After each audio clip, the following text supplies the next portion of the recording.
Sylvester Stallone, Rocky. Rocky's story is this even, right? But Sly's is too. Sly's a good friend of mine. And when I first met him years ago, he was listening to my tapes and stuff, and he invited me over for dinner. We started talking. And I said, I've heard your story from other people, but I really love to hear it from the horse's mouth. I don't know how much is mythology, urban myth, and how much is true. So he told me his whole story. He said the essence of it, though, was he said he knew his whole life what he wanted to do since he was very, very young. He wanted to be in the movie business, period. I mean, not just TV, movies.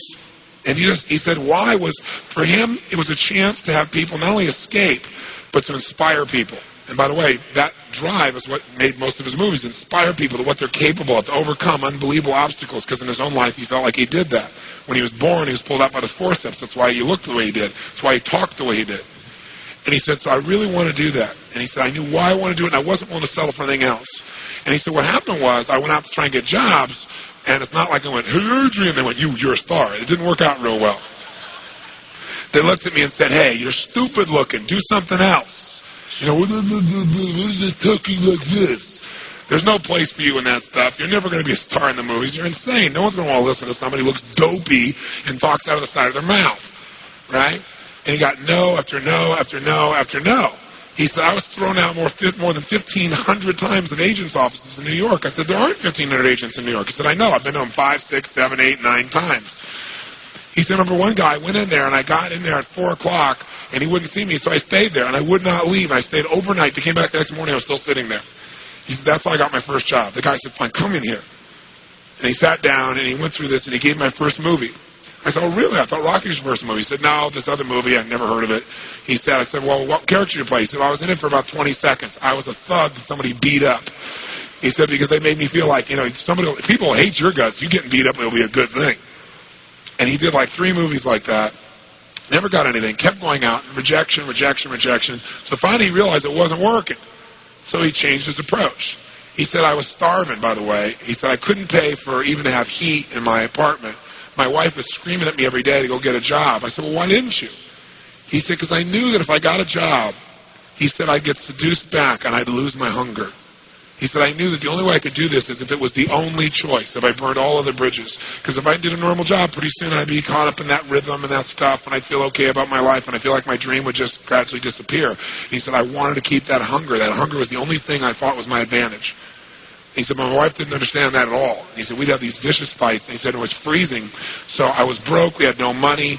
And he said, so I finally went to the public library one day because it was warm. He said, I didn't want to read anything. He says, I went in, New York Public Library. He said, I was hanging out there, and I sat down in this chair, and somebody left a book there. And he said, I looked down at this book, and it was the poems of Edgar Allan, stories of Edgar Allan Poe. And he said, so I started reading it, and he said, I got totally into Edgar Allan Poe. And he said, I know everything about it. He goes on for another 20 minutes telling me about Edgar Allan Poe. He knows everything, how he died, what it was about, what really happened. And I said, well, what did Poe do for you? He said, Poe got me out of myself. He got me to think about how I could touch other people and not worry about myself so much. And he said, it made me decide to become a writer. I said, just imagine, Rocky the writer, right? And he said, so I tried to write a bunch of screenplays. Nothing worked. I was totally broke. He said, I didn't even have $50. And he said, and finally, he said, I sold a script. It was called Paradise Alley. He said, it's a movie I made many years later, but I sold it. And he said, I sold it for $100. He said, but $100 was a ton of money, man. I was so thrilled. I thought, I'm on my way. But it never led to anything. And he said, so finally, he said, I kept going and going and going. He said, finally, we were so broke. He said, I hocked my wife's jewelry. He said, Tony, there's some things in life you should never do. He said, that was basically the end of our relationship. She hated my guts so much. He said, now we were so broke, we had nothing, no food, no money. And he said, the one thing I loved most in the world was my dog. He said, I love my dog because he gave me unconditional love, unlike my wife. And he said, so what happened was, though, we were so broke that to survive, I couldn't even feed my dog. So I went to a liquor store. He said, it was the lowest day of my life. And I stood outside the liquor store trying to sell my dog to strangers. He said, I tried to sell my dog for $50. And he said, finally this one guy negotiated with me and bought my dog for me, my best friend on earth, for $25. He said, I walked away from there and I cried. He said, it was the worst thing that ever happened in my life. He said, 2 weeks later, I'm watching a fight between Muhammad Ali and Wepner, this white guy that's getting bludgeoned but just keeps on coming. And he said, I got an idea. He said, as soon as the fight ended, I started writing. He said, I wrote for 20 straight hours. I did not sleep. I wrote the entire movie in 20 hours straight. Right then. Saw the fight, wrote the movie. Whole thing, done. He said, I was shaking at the end. I was so excited. He said, I really knew, man. I knew what I wanted. I knew why I wanted it. He said, just like you teach that formula. He said, but I said, man, I took the action. Now it's time to deliver. And so he said, I went out and started trying to sell it to agents. And they all would read it, and they'd say, this is predictable. This is stupid. This is sappy. He said, I wrote down all the things they said, and I read them the night of the Oscars when we won. And he said, it was really good, right? The greatest revenge is massive success. And he said, so what happened was, he said, I kept going, trying to sell it, nobody going, I'm broke, I'm starving. He said, finally, I meet these guys, they read it, and they believe in the script, and they love it. And they offer me $125,000 for my script. I said, oh my God, you must have been out of your mind. He said, I was. I said, just one thing though, guys, you got a deal based on one thing. And they said, what's that? He said, I got a star in it. They went, pfft. What are you talking about? You're a writer. I said, no, I'm an actor. I said, no, you're a writer. I said, no, I'm an actor. That is my story, and I'm Rocky. He said, I got to play it. I got to be the head person. I got to be the starring role. And they said, there's no way. We're not going to pay you $125,000, take some no name and stick you in that, throw our money away. We need a star, And they want to have Ryan O'Neal play Rocky, to give you a picture. Can you imagine? That's who they picked, right? And so he said, no way, Ryan O'Neal isn't Rocky, I'm Rocky. Went through this whole thing, right? They said, well, take it or leave it. He said, I left the room. I said, if that's what you believe, you don't get my script. And he left. Here's a man with no money, none, totally broke, offered $125,000 more money he'd seen in his lifetime, and he walked away because he knew his real what? Knew his real what? And why he wanted it. He was committed to it. So he said they called him a few weeks later, and they came and brought him back, and they offered him $250,000 not to star in his own movie. He turned it down, $250,000. They came back, their final offer was $325,000. They wanted this thing. He said, not without me, and they said no.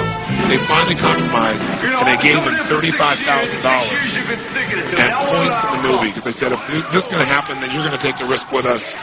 And the bottom line is, we don't think it'll work, but at least we won't spend a bunch of money on you. And they only spent $1 million to make Rocky, and it grossed $200 million at the time. It was done pretty well. But what's interesting about this is, I said, what'd you do? Even $35,000, it's not $250,000. That's a lot of money when you don't have $25. I said, what's the first thing you did? I figured you went out and partied or something. He said, I went to that liquor store for 3 straight days and hoped that the man who had my dog frequented the store. He said, because I want to buy back my dog. I thought that was so cool, right? That was really cool. I said, what happened? He said, third day I was there, this guy walks by, and I see him, and I can't believe it, and there's my dog. And I looked at him, and I said, sir, remember me? And he said, it had been about a month and a half by the time this had all come about. And he said, remember me? I'm the guy that sold you the dog. I goes, yeah, I love the dog. He said, look, I was so broke, I was starving. He's my best friend. I'm sure you love him too, but I got to have him black. Please, I beg of you. He said, I'll pay you $100 for the dog. I know you paid me $25, but I'll give you $100. And the man said, absolutely not, no way. It's my dog now. You can't buy him back. Right? And Sly said, Tony, he said, know your outcome? I said, yeah. He said, I knew it. And he said, I kept changing my approach, so I went $500 for the dog. The guy said, absolutely no way. He said, $1,000 for my dog.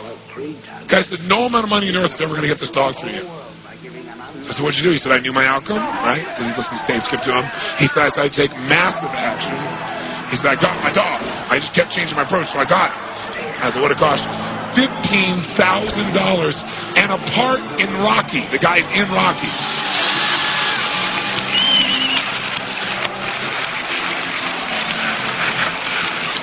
You know that dog in Rocky, Butt Kiss? That's Sly's real dog, right? That's the dog. He bought him back. So he put his dog in the movie, and he put the guy in the movie and paid $15,000 while he had $35,000. Isn't that pretty cool? Pretty awesome.